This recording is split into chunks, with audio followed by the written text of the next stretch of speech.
Hello, my name is Graham. I'm an engineer at Celtic Magic. I'd like to introduce you to the Celtic Magic Feather Joystick, which is designed to be the world's lightest. Typically, users that have extreme loss of strength and mobility can start to have difficulties moving conventional mice and trackballs and are left only with eye gaze solutions. Many would prefer to control their PC or environmental controller by more conventional means, and the Feather offers the most sensitive way of doing this. Although the Feather device is a joystick, it can equally work as a mouse. There are three different models of Feather which mechanically are the same but have different firmware that allows the Feather to behave as either a joystick or a mouse. As a simple joystick, it works with a PC and the Microsoft Adaptive Controller.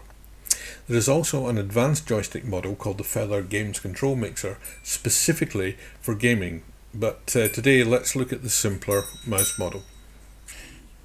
Mechanically, the Feather was designed such as it uses no springs at all. Instead, it uses 18 magnets arranged internally to float the joystick into position. The Feather can be adjusted to work at a maximum of 20 grams force, which is typical of a very light force joystick, all the way down to less than 5 grams force, which is around twice as sensitive than any other joystick available today. The Feather is mostly 3D printed and consists of the device itself and a small external control box further down the cable. This connects to two buttons and an optional external display, which can be useful for some applications. It can also support sip and puff breath control, but not with this particular model.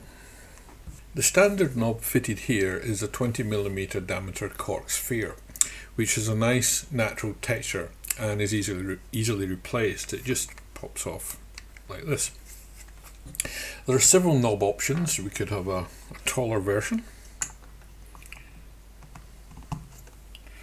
or we could have a heavy duty knob.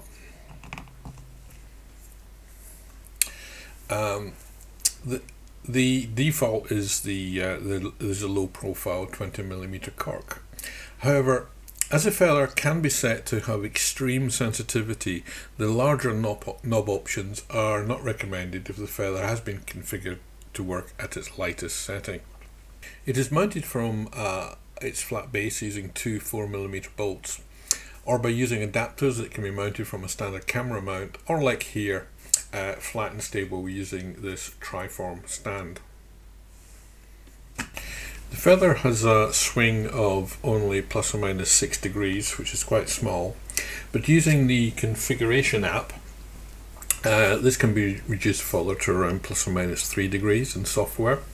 The configuration app also allows the deadband to be tuned and has a filter designed to compensate for tremor, along with other tweakable things like the functions of the buttons and polarities, etc. To demonstrate just how sensitive a Feather can be, what better than to use a Feather? We're going to drag the configuration dialog around, and as you can see, the Feather lives up to its name. As a mouse, the button inputs default to left click and right click respectively. But what can you do if you can only use one button? Well, here I've got the button connected to input 2, and the external display I have connected to this display, which is a Celtic Magic ED1 display, which is a LED bar display. Now if I change the function of input 2 to be manual scanning and save it, pressing the single button will take me through all the standard button commands like left click, double click, drag, scroll, right click, etc. And releasing in any one of these colors will action the command. So for example, double left click would be green, so if I release on green, we've got a double left click. But what if you aren't able to operate any buttons? Well, here I've got no buttons plugged into the feather, but I've still got the external display. If I select the auto scan feature, and I've got a great big mouse cursor so you can see easily, and I'll turn that on, then you'll see that the top 3 LEDs toggle between red and green and red and green. When we're on green, then the mouse cursor will move normally, and you can see it stays on green all the while I'm moving it.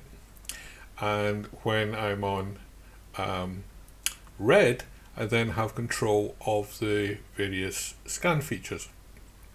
So for example, we want to drag, so that'll be 1, 2, 3. Now we're on drag. Go back to green and we can drag anything on the screen. So we have complete control of the mouse without having to use any buttons whatsoever.